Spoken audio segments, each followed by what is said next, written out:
What if the secret to living past 100 isn't found in medicine, but in your next meal? Why do people in Okinawa, Japan walk, cook, and garden well into their 90s while others struggle with fatigue at 60? And what did Japan's oldest practicing doctor eat every single day until he was 100? Let's unravel the truth behind extreme longevity, starting with your plate. Imagine this. Japan's most respected doctor, Dr. Shigeaki Hinohara, lived until 105. And incredibly, he was still treating patients even at the age of 100. He didn't rely on fancy supplements or follow extreme diets. Instead, he kept it simple, eating the same humble foods daily and sticking to a few timeless habits. Before he passed, he shared the powerful secret behind his long life.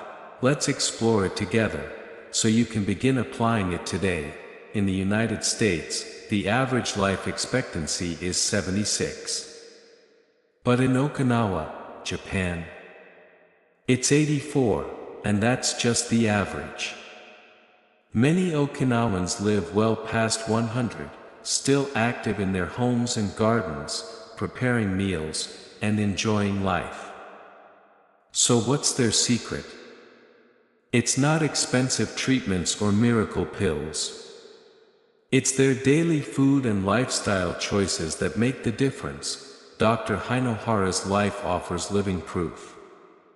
He followed 5 core principles, which we'll explore in this video. These aren't complex systems, they're small shifts that dramatically improve your digestion, energy, and mental clarity after 60. Let's start with the first mistake many of us make: overeating, and forgetting an ancient Japanese practice called Hara Hachi Bu. It may sound simple, even too simple, but it's powerful. In the West, we're often told to clean your plate or get your money's worth. Larger portions are seen as better value. But in Okinawa, the goal is different. They practice Hara Hachi Bu, which means eating until you are about 80% full, and then stopping. Why does that matter? Because consistently eating just a little less reduces excess calorie intake, lowers chronic inflammation, eases stress on your organs, and helps maintain a healthy weight, all without ever dieting. Even the U.S. National Institute on Aging has found that moderate caloric restriction is associated with a longer life and better metabolic function. Dr. Hinohara lived this principle every day. He believed in eating light, chewing slowly, and always leaving the table slightly unsatisfied. This habit fueled his energy, clarity, and vitality well into his 90s. Now let's meet Helen, age 68. Like many of us, she grew up hearing, "Don't waste food." So she always cleaned her plate, even when she felt full. Over time, she began to notice sluggish digestion, brain fog, and poor sleep. Then she learned about Hara Hachi Bu. At her next meal, she began to pause halfway through and ask herself, "Am I still hungry? Or am I just finishing out of habit?" The results? Less bloating, more energy, better sleep, and something unexpected, more enjoyment at the table. So tonight, why not try this? Slow down. Take a breath between bites. When you feel 70% full, pause. Pay attention. You might be surprised how energized and satisfied you feel, because how much you eat is just the beginning. We just saw how the Japanese practice of Hara Hachi Bu, stopping at 80% full, can dramatically improve energy, digestion, and even sleep. But eating less is just one part of the equation. Now let's explore what they eat, and why it might be the missing piece in your own longevity puzzle. Dr. Shigeaki Hinohara, Japan's legendary physician, followed a simple habit. He ate tofu almost every single day. Why? Because he believed it kept his arteries clear, his digestion smooth, and his mind sharp, even well into his 90s. For him, tofu wasn't just a source of protein. It was a daily dose of gentle nourishment. Now meet Frank, age 73. He's retired and, like many Westerners, always avoided soy. He'd heard the usual myths, something about hormones and estrogen, and stayed away. But after watching a documentary on long-lived Japanese elders, he got curious. Could soy actually be part of their secret? So he made one small change. Twice a week, he swapped out red meat for a simple tofu stir-fry, bok choy. Garlic, ginger, nothing fancy. Just clean, nourishing food. Within 3 weeks, something amazing happened. His blood pressure dropped. His joint stiffness eased. And for the first time in years, he stopped needing naps in the afternoon. Here's the key takeaway: you don't have to become vegetarian. You just need more balance. Try incorporating lentils, black beans, or tofu into your meals. Just twice a week can make a difference. And speaking of gentle powerhouses, there's another food group that quietly supports Japanese longevity, and it's one that's often forgotten in the West. Let's talk about fermented foods. Mistake number 3 is ignoring them completely, while most people rush for probiotic capsules. The Japanese rely on something far more ancient, and far more effective. Every morning, Dr. Hinohara began his day with a humble bowl of miso soup. To him, it wasn't just comfort, it was a ritual of healing. Miso, natto, pickled vegetables, and fermented seaweed are staples in the Okinawan diet. These aren't just flavorful additions, they're alive. They contain natural probiotics that nourish your gut, enzymes that help you absorb nutrients, and anti-inflammatory compounds that support brain, joint, and immune health. In the West, many older adults take probiotic pills hoping for relief. But real, fermented foods offer a synergy, a living interaction between whole foods and live cultures that supplements simply can't match. Let's meet Claire, a 70-year-old retired librarian. For years, she struggled with bloating, irregular digestion, and that heavy, full feeling after meals. She tried everything: fiber powders, enzymes, and every probiotic brand she could find. Nothing helped, until a friend handed her a jar of real miso paste. Claire began sipping a warm miso broth each morning. Just one small cup. No drastic diet changes. No pills. By the second week, the transformation was clear. Her bloating disappeared. Her afternoon energy returned. Her digestion finally felt calm. The secret wasn't in a capsule, it was in the living food she stirred into hot water. You can try this too. Start with a spoon of miso in warm water. Or add a few slices of naturally fermented pickles to your plate. This isn't just about gut health, it's about aging well, from the inside out. Now, let's address another major food myth, one that causes many people to miss out on a powerful longevity food the Japanese eat daily. That brings us to mistake number 4, fearing carbs and skipping sweet potatoes. In the West, carbs are often labeled as the enemy. Cut carbs to lose weight is a phrase many seniors have heard far too often. But not all carbs are created equal, and some, like those enjoyed daily in Okinawa, may actually help extend life. Take Japanese purple sweet potatoes, for example.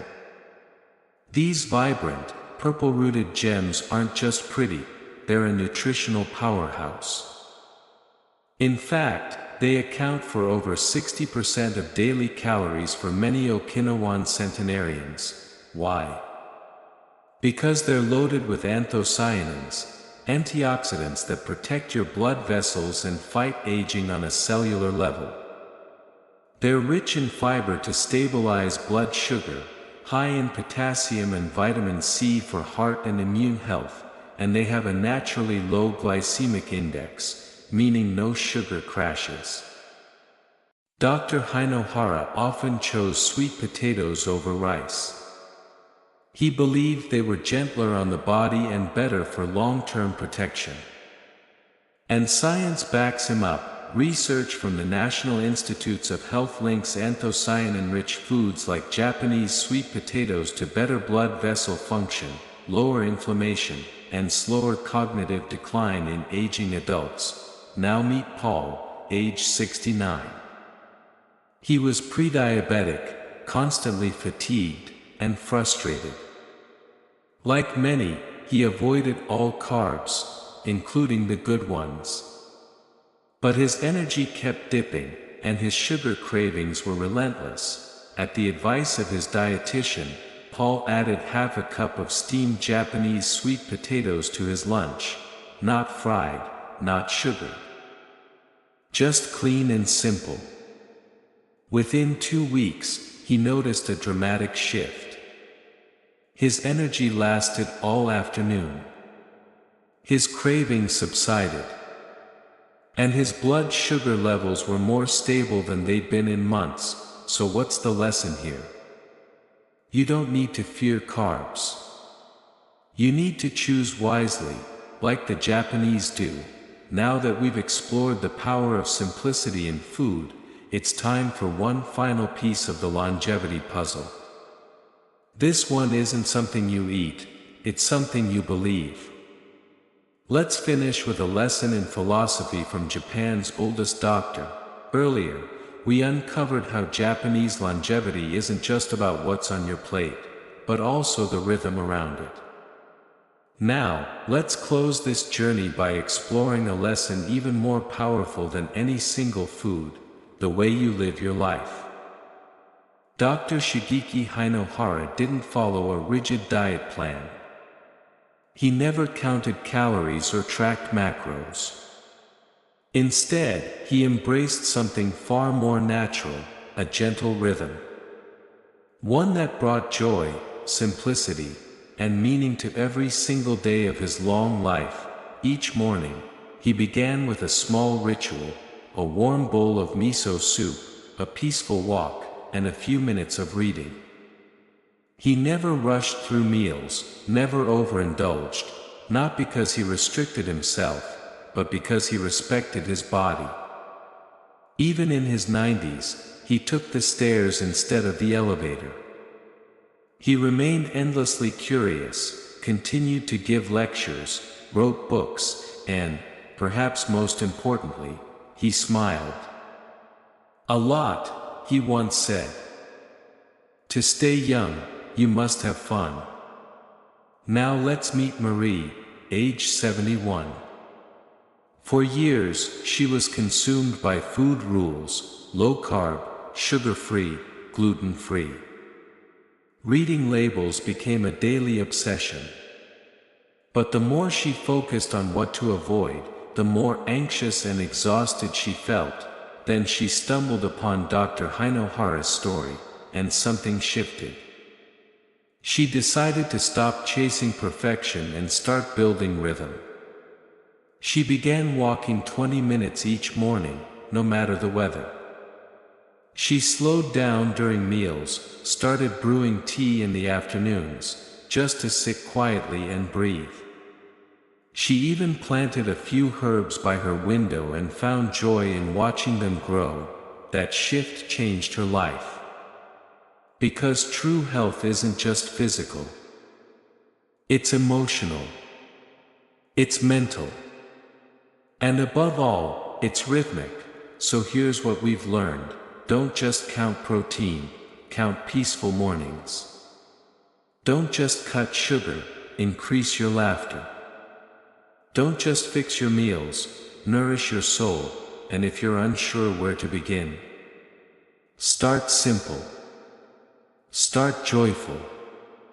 Start like the doctor who lived to 105 and smiled every step of the way. Now, let's bring it all together. These 5 principles are not extreme diets or complex programs. They're small, sustainable shifts, practiced every day by some of the longest living people on earth, and inspired by Dr. Hinohara's extraordinary life. Here are 5 gentle steps you can begin today. 1. Eat until you're 80% full. Stop before you're stuffed. Your digestion, energy, and longevity will thank you. 2. Add more plant-based proteins, tofu, lentils, edamame, easy to prepare, easy on the body. 3. Include fermented foods. A spoon of miso or a slice of pickled veggie delivers powerful probiotics for your gut and immune system. 4. Choose smart carbs. Purple sweet potatoes don't spike your blood sugar, they nourish and fuel you. 5. Live lightly. Smile often. Remember, it's not just about food, it's about rhythm, joy, and simplicity. Each of these habits supports your heart, brain, digestion, and most importantly, your independence. And the best part? You don't have to do everything at once. Just begin with one. One small bite. One mindful breath. One little habit that aligns with your joy. So which one will you try today? Let us know in the comments. Your story might inspire someone else watching, and stay tuned, because in the next video, we're exposing a so-called health food that might actually be aging your body faster than you realize. Let's wrap this up. You don't need a perfect plan to live longer. You just need small, steady steps, starting today. Sip some miso. Steam a sweet potato. Smile through lunch. These habits may seem small, but over time, they build something big. This isn't just about adding years to your life. It's about adding life to your years. So, who's starting their longevity journey today? Drop a in the comments if you're with us. We'll see you in the next video. Let's keep growing, together.